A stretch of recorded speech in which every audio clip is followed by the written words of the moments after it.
woke up looking for the broccoli. High key, keep a horn on me, that could my seat. The silliest ways people. Let me move my thing up just a little bit so y'all can see what's going on here. We got the silliest ways people have died. Now, there's no funny laughing matter. Rest in peace to all the people who did pass away.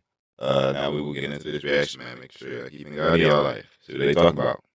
In November 2018, John Allen Chau, an American Christian missionary, illegally traveled to North Sentinel Island to contact and live among the Sentinelese, an isolated indigenous group, so he could convert them to Christianity. On the 15th of November, Chau paid local fishermen to take him to a point between 1,600 and 2,300 feet from the island's shore, so he could continue to the island by kayak. As he approached, he attempted to communicate with the islanders and offer gifts, but he pulled back after facing hostile responses. On another visit, the islanders reacted to him with a mixture of amusement, bewilderment, and hostility. He sang worship songs to them and spoke to them in Xhosa. They either fell silent or laughed hysterically. When he tried to hand over fish and gifts, a boy shot a metal-headed arrow that pierced the Bible he was holding close to his chest. After that, he retreated again. On his final visit, on the 17th of November, Chau told the fishermen to leave without him. The fishermen later saw the islanders dragging Chau's body, but his remains were never recovered. 7 fishermen were later arrested for taking Chau to the island illegally. Joseph Smith.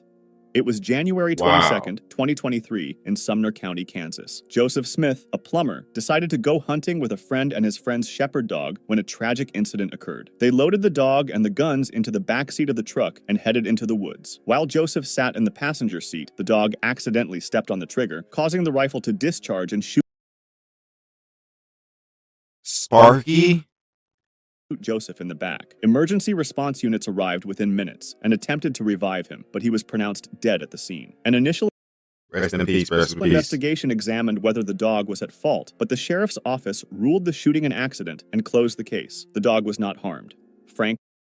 Okay, why would the dog be... Dude, y'all... Let me just... Cable. In January 2014, Frank Cable, a 35-year-old Zimbabwean evangelical pastor, had a revelation that told him that with enough faith, he could achieve what Jesus was able to do. He gathered his congregation and told them that he was capable of reenacting the very miracles of Jesus Christ. He decided to walk on water like Jesus did, so he took his congregation out to the beach in Libreville, the capital city of Gabon. He told them that he would cross the Gabon estuary on foot, a distance of 7 miles that normally takes 20 minutes by boat. As he stepped into the water, his right foot sank immediately. Sadly, by the second step into the water, Cabell found himself completely submerged and ultimately drowned. Archduchess Matilda of Austria. It was May 22, 1867, at Hetzendorf Palace in Vienna. 18-year-old Archduchess Matilda Marie Adelgunde Alexandra of Austria had put on a gauze dress to go to the theater and then lit a cigarette. Soon she heard her father approaching, and she remembered that he had strictly forbidden smoking. So she hid the cigarette behind her, accidentally setting her highly flammable dress on fire. Oh no. Rest in peace. Her back, arms, neck, and legs were severely burned before the fire could be extinguished. She suffered 2nd and 3rd degree burns over her entire body. Parts of her dress had melted into her skin, and she ultimately died of these injuries 2 weeks later. Her entire family witnessed her death. Wayne Roth. On November 8, 1997, 38-year-old Wayne Roth went to visit his friend Roger Croteau in Jenkins, Pennsylvania. While drinking beer and getting high with his friends, he decided to grab his friend's pet cobra from a reptile tank nearby. He was instantly bitten in the right hand by the cobra, so his friend Roger suggested that they go to a hospital and insisted on taking him there. But Wayne had other plans. He said he did not need to go to the hospital. He was going to handle it like a man. He asked to be taken to a local bar instead. While drinking there, he bragged about being bitten by a snake to everyone. Unfortunately, though, cobra venom is slow-acting. He felt unwell within 3 hours of being at the bar and died shortly afterwards while being driven to the hospital by his friend. A toxicology report showed that Roth's blood alcohol content was 0.354, over 3 times the legal limit in the state. Oh my gosh. Whoa.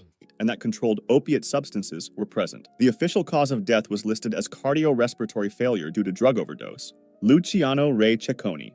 On January 18, 1977, 28-year-old Lazio footballer Luciano Cecconi, along with his teammate Pietro Guedin and another friend, decided to stage a fake robbery in Bruno Tabacini's jewelry store in Rome. They believed it would be a hilarious prank. The trio masked up and stormed into the shop, shouting that it was a robbery. Unbeknownst to them, the store had been robbed just days earlier, and the owner, Bruno Tabacini, had armed himself as a precaution. Oh my gosh. Yo, that is so. See, look. See, like, I can't even say anything because it actually happened. Rest in peace. It's the only thing I can say. So that's very unfortunate. When the masked men entered, Tabacini did not hesitate as he aimed his gun at Cecconi's accomplice, who immediately dropped his weapon and raised his hands. But Cecconi was committed to the prank and continued acting. Tabacini fired, hitting Luciano. Cecconi's last words were reportedly, "It's a joke. It's only a joke." But it was too late. The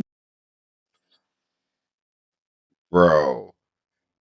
Yo, that's gunshot wound was so severe that he died just 30 minutes later at the age of 28, leaving behind his wife and 2 children. Bruno Tabacini was arrested and held for 18 days before being released without charge. Judge Severino Santiapici declared that the death was the result of self-defense and a terrible accident. Gary Hoy. On July 9, 1993, Gary Hoy, a Canadian lawyer, was working in his office on the 24th floor when his secretary asked him to give a tour of the office to a group of law interns. While showing the interns around, he attempted to demonstrate the strength of the building's window glass by slamming himself into a window. He had performed this stunt many times before, bouncing off the glass. After one successful attempt, Hoy tried again. In this instance, the force of his impact removed the window from its frame, causing both the intact window and Hoy to fall from the building. Now those interns are traumatized for the rest of their lives. Yo, that is what? That's like when I gotta watch Final Destination. Everybody talking about that, but he fell 24 stories to his death. Alejandro Cazares and Roberto Moreno. It was May 24, 2019, in Lake Charles, Louisiana. 2 Texans, Alejandro Cazares and his friend Roberto Moreno, were driving south when they encountered a lifting bridge closed to vehicular traffic to allow boats to pass. With the safety gate down, Moreno exited the vehicle and pushed the gate arm up. Cazares then drove under the gate, picked Moreno up, and continued toward the ramp at the end of the bridge. They stopped briefly before Cazares placed the vehicle in reverse and accelerated forward in an attempt to jump the bridge ramp. The car became airborne, landed in the waterway, and sank to the bottom. Cazares couldn't exit the vehicle, while Moreno was found outside the submerged car. Both were pronounced dead at the scene. wow. Eric Barsha. It was July 12, 1997, in Reston, Virginia. Eric Barsha, a 22-year-old fast food worker, decided to go bungee jumping on his day off. He couldn't find any place to practice bungee jumping in the area, so he figured he could do it himself. He chose a nearby railroad bridge in Lake Accotink Park, standing 70 feet high, as his jump-off point. He tied together a bunch of bungee cords, which turned out to be a few feet shorter than the height of the bridge. He headed to the jumping location, tied one end of the bungee cord around his leg, attached the other to the bridge trestle, and jumped. Yet the cords did not stop him above the ground. Eric failed to account for the cord's stretch, making the total length of the cords greater than the height of the bridge. He hit the ground with such force that he died instantly. Randy Lee Tenley. It was August 28, 2012, in Kalispell, Montana, when Randy Lee Tenley, a 44-year-old Montana native, decided to play a prank. Dressed in a military-style ghillie suit, he headed to the highway at night to provoke a Bigfoot sighting. A 15-year-old girl driving in the right-hand lane of U.S. Highway 93 struck him, and as he lay in the road, a 17-year-old girl in another vehicle ran him over. Because it was a full-body suit made of camouflage fabric, the drivers had a hard time spotting him. He was pronounced dead at the scene. Acton Beale. On May 15, 2011, at 4:30 a.m., Acton Beale, a 20-year-old from Brisbane, Australia, had been out drinking with a friend and planking, posing face down in various unusual spots on their way home. He decided on a more daring planking stunt and asked a friend to film it. He went to the balcony of his 7th-floor apartment and attempted to plank there. While trying to lie down on a fence on his balcony, he lost his balance and fell 70 feet, fatally injuring himself. The emergency response units arrived within minutes and attempted unsuccessfully to resuscitate him for 20 minutes. He died on the spot, becoming the first known death caused by planking. Edward Archbold. In October 2012, Edward Archbold, a 32-year-old from West Palm Beach, Florida, decided to participate in an eating contest at Ben Siegel Reptile Store in Deerfield Beach. He had to eat as many live cockroaches, crickets, and worms as possible. See, look. Oh my, no. No, man. What is with y'all and be eating cockroaches, bro? Cockroaches and worms too? Yo. Oh my. I don't want to talk about y'all breath, bro, because I might get cooked. Possible. Because it might be normal to a lot of people. Not that my breath stinks.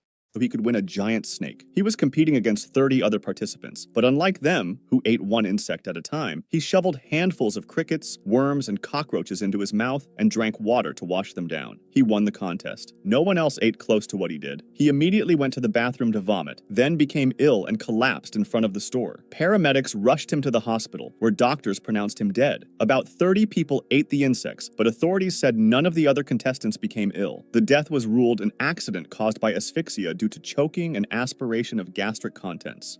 Robert Overacker. On October 1st, 1995, 39-year-old Robert Overacker ventured to Niagara Falls, Canada, to attempt an audacious stunt. For 7 years, Robert meticulously planned how to jump off Niagara Falls on a jet ski, not just for the thrill, but to raise awareness for the homeless in his native California. He believed this was a cause that desperately needed more attention, and a stunt as daring as seemed the perfect way to bring it. Although Robert thought he had prepared for the stunt, there was one critical oversight that would ultimately prove catastrophic. He planned to use a rocket-propelled parachute to soften the fall. As he ventured into the Niagara River, the jet ski had the words, "Save the Homeless," written on it. Shortly before going over the falls, he let go of the jet ski and lifted his hands high into the air. In an instant, he vanished from sight as he went over the edge. His rocket-propelled parachute failed to open, and he fell to his death. Overacker's body was recovered the next day, and he was pronounced dead at Niagara General Hospital. His failed stunt was captured on video by a German tourist, Italian John Doe. It was April 19, 2022, Easter Monday in Catalica, Italy, when an unidentified 46-year-old man, feeling thirsty, decided to sneak into the back of a closed market. He picked up a bottle of water from a tall stack of crates, causing the entire stack to collapse on top of him. Employees returned to the shop the next day and were confronted with a collapsed mess of crates. A few hours into the workday, they began sorting the collapsed stack. When they lifted the first crate, an arm emerged. It was immediately clear that a tragedy had taken place. Thanks to CCTV footage, the Italian police were able to reconstruct the final moments of the 46-year-old's life. Mike Hughes. On February... Man, they should have got on a manager for getting on their employees about that, bro. It was their fault, and they didn't even know it was their fault. February 22nd, 2020, 64-year-old amateur rocket builder, Mad Mike Hughes, with the help of his partner Waldo Stakes, decided to reach an altitude of 5,000 feet while riding his homemade steam-powered rocket. Hughes was well known for his belief that the Earth was flat. He hoped to prove his theory by going to space. The test was a stepping stone toward getting as close to space as possible. Mike propelled himself into the air and then crashed into the ground. The parachute, designed for landing, deployed too early and detached from the craft seconds after takeoff. Mike did not survive and was pronounced dead on impact. If you liked this video, subscribe for similar... Rest in peace to all the people that passed.